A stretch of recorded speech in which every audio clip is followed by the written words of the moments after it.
Genesis 33. And Jacob lifted up his eyes and looked, and behold, Esau was coming, and 400 men with him. So he divided the children among Leah and Rachel and the 2 female servants. And he put the servants with their children in front, then Leah with her children, and Rachel and Joseph last of all. He himself went on before them, bowing himself to the ground 7 times, until he came near to his brother. But Esau ran to meet him, and embraced him, and fell on his neck, and kissed him, and they wept. And when Esau lifted up his eyes, and saw the women and children, he said, "Who are these with you?" Jacob said, "The children whom God has graciously given your servant." Then the servants drew near, they and their children, and bowed down. Leah likewise and her children drew near and bowed down. And last, Joseph and Rachel drew near, and they bowed down. Esau said, "What do you mean by all this company that I met?" Jacob answered, "To find favor in the sight of my Lord." But Esau said, "I have enough, my brother. Keep what you have for yourself." Jacob said, "No, please. If I have found favor in your sight, then accept my present from my hand. For I have seen your face, which is like seeing the face of God, and you have accepted me. Please accept my blessing that is brought to you, because God has dealt graciously with me, and because I have enough." Thus he urged him, and he took it. And then Esau said, "Let us journey on our way, and I will go ahead of you." But Jacob said to him, My Lord knows that the children are frail, and that the nursing flocks and herds are a care to me. If they are driven hard for one day, all the flocks will die. Let my Lord pass on ahead of his servant, and I will lead on slowly, at the pace of the livestock that are ahead of me, and at the pace of the children, until I come to my Lord in Seir." So Esau said, "Let me leave with you some of the people who are with me." But he said, "What need is there? Let me find favor in the sight of my Lord." So Esau returned that day on his way to Seir.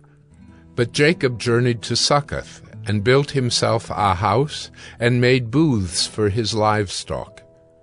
Therefore the name of the place is called Succoth. And Jacob came safely to the city of Shechem, which is in the land of Canaan, on his way from Paddan Aram, and he camped before the city. And from the sons of Hamor, Shechem's father, he bought for 100 pieces of money the piece of land on which he had pitched his tent. There he erected an altar, and called it El Elohe Israel. Genesis 34. Now Dinah, the daughter of Leah, whom she had borne to Jacob, went out to see the women of the land. And when Shechem, the son of Hamor the Hivite, the prince of the land, saw her, he seized her, and lay with her, and humiliated her. And his soul was drawn to Dinah, the daughter of Jacob. He loved the young woman, and spoke tenderly to her. So Shechem spoke to his father Hamor, saying, "Get me this girl for my wife." Now Jacob heard that he had defiled his daughter Dinah, but his sons were with his livestock in the field, so Jacob held his peace until they came. And Hamor, the father of Shechem, went out to Jacob to speak with him. The sons of Jacob had come in from the field as soon as they heard of it, and the men were indignant and very angry, because he had done an outrageous thing in Israel by lying with Jacob's daughter, for such a thing must not be done. But Hamor spoke with them, saying, "The soul of my son Shechem longs for your daughter. Please give her to him to be his wife. Make marriages with us, give your daughters to us, and take our daughters for yourselves. You shall dwell with us, and the land shall be open to you. Dwell and trade in it, and get property in it." Shechem also said to her father and to her brothers, Let me find favor in your eyes, and whatever you say to me I will give. Ask me for as great a bride price and gift as you will, and I will give whatever you say to me. Only give me the young woman to be my wife." The sons of Jacob answered Shechem and his father Hamor deceitfully, because he had defiled their sister Dinah. They said to them, "We cannot do this thing to give our sister to one who is uncircumcised, for that would be a disgrace to us. Only on this condition will we agree with you, that you will become as we are by every male among you being circumcised." "Then we will give our daughters to you, and we will take your daughters to ourselves, and we will dwell with you and become one people. But if you will not listen to us and be circumcised, then we will take our daughter, and we will be gone."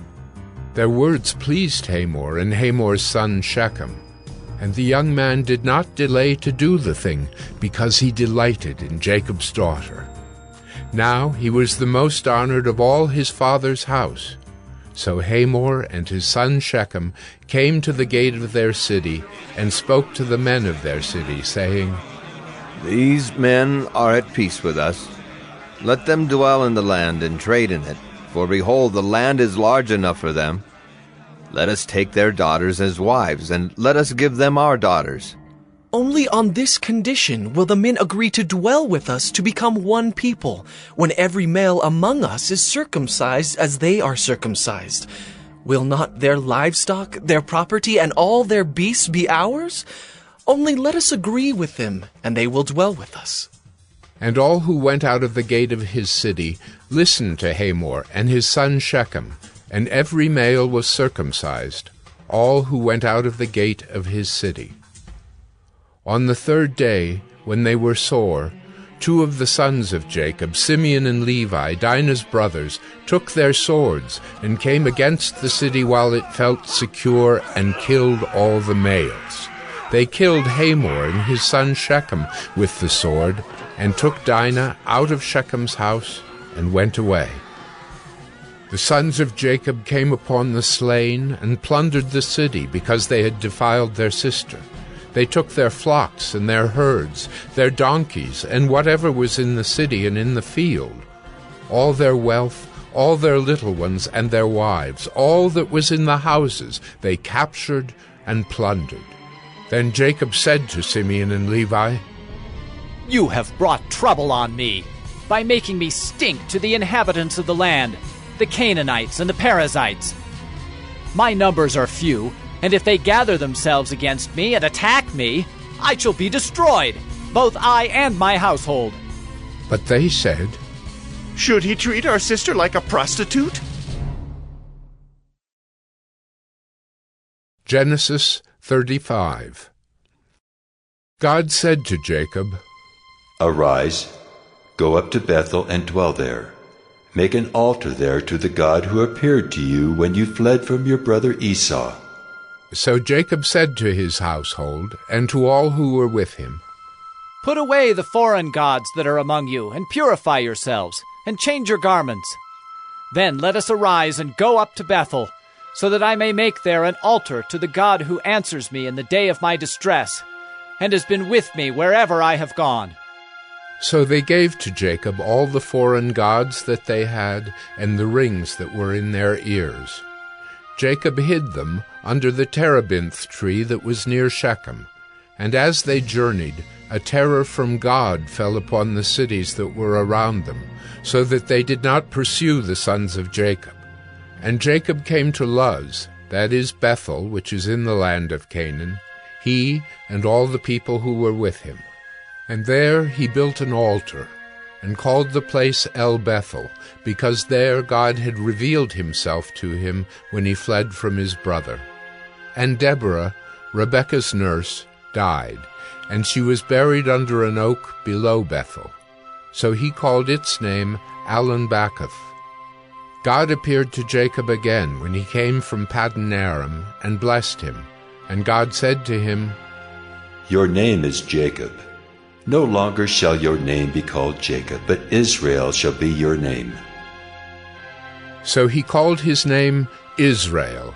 And God said to him, "I am God Almighty.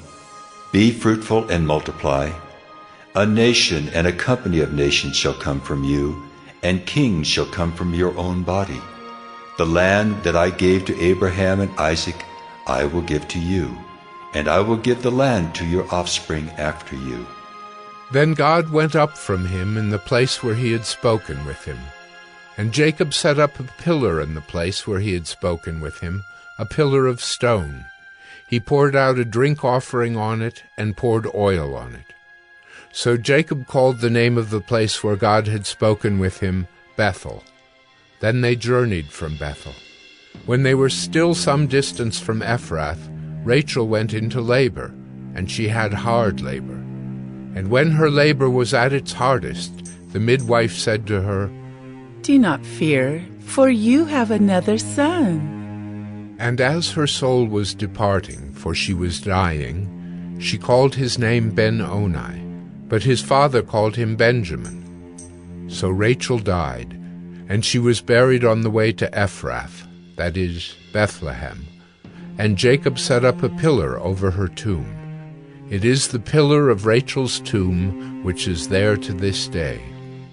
Israel journeyed on, and pitched his tent beyond the tower of Eder.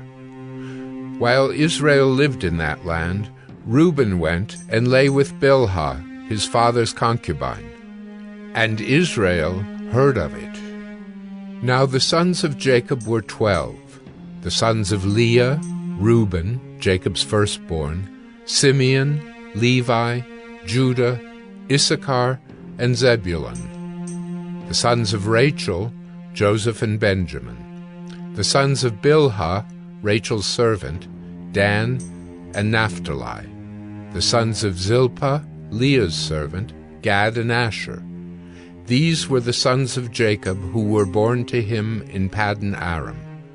And Jacob came to his father Isaac at Mamre, or Kiriath Arba, that is, Hebron, where Abraham and Isaac had sojourned. Now the days of Isaac were 180 years, and Isaac breathed his last, and he died and was gathered to his people, old and full of days. And his sons Esau and Jacob buried him. Genesis 36. These are the generations of Esau, that is, Edom.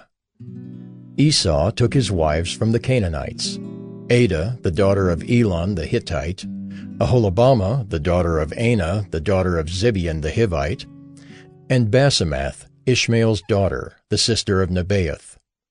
And Adah bore to Esau Eliphaz. Basemath bore Reuel. And Aholibamah bore Jeush, Jalam, and Korah. These are the sons of Esau who were born to him in the land of Canaan. Then Esau took his wives, his sons, his daughters, and all the members of his household, his livestock, all his beasts, and all his property that he had acquired in the land of Canaan. He went into a land away from his brother Jacob, for their possessions were too great for them to dwell together. The land of their sojournings could not support them because of their livestock. So Esau settled in the hill country of Seir. Esau is Edom. These are the generations of Esau, the father of the Edomites in the hill country of Seir. These are the names of Esau's sons: Eliphaz, the son of Adah, the wife of Esau; Reuel, the son of Basemath, the wife of Esau. The sons of Eliphaz were Teman, Omar, Zepho, Gatam, and Kenaz.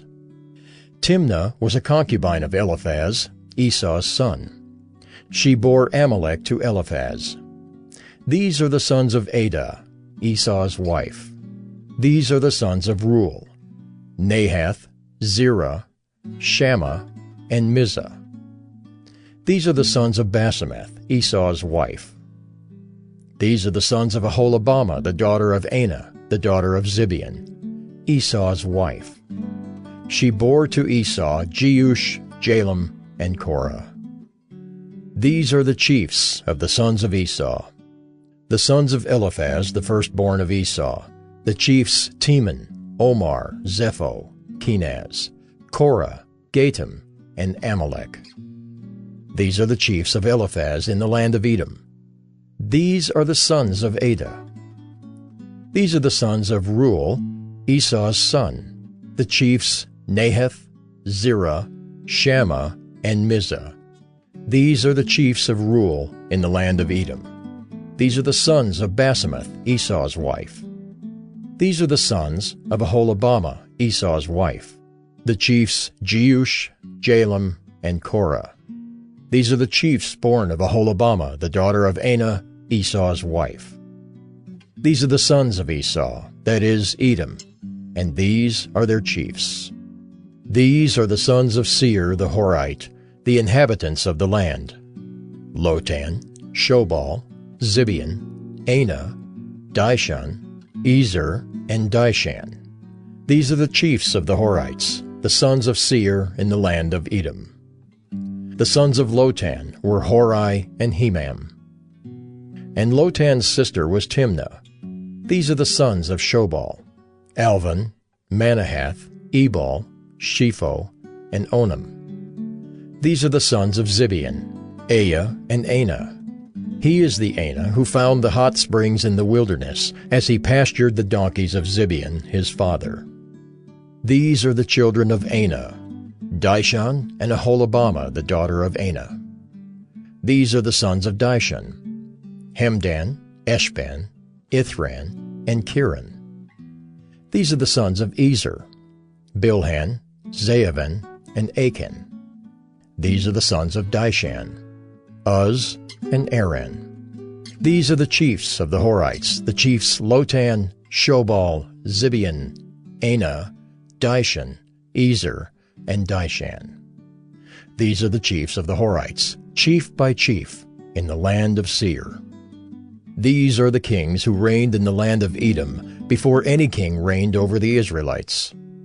Bela the son of Beor reigned in Edom, the name of his city being Dinhabah. Bela died, and Jobab the son of Zerah of Bozrah reigned in his place. Jobab died, and Husham of the land of the Temanites reigned in his place. Husham died, and Hadad the son of Bedad, who defeated Midian in the country of Moab, reigned in his place, the name of his city being Avith. Hadad died, and Samlah of Masrekah reigned in his place. Samlah died, and Shaul of Rehoboth on the Euphrates reigned in his place. Shaul died, and Baal-Hanan the son of Achbor reigned in his place. Baal-Hanan the son of Achbor died, and Hadar reigned in his place, the name of his city being Pau. His wife's name was Mehetabel, the daughter of Matred, daughter of Mezahab. These are the names of the chiefs of Esau, according to their clans and their dwelling places, by their names: the chiefs Timnah, Alva, Jetheth, Aholibamah, Elah, Pinon, Kenaz, Teman, Mibzar, Magdiel, and Iram. These are the chiefs of Edom, that is, Esau, the father of Edom, according to their dwelling places in the land of their possession.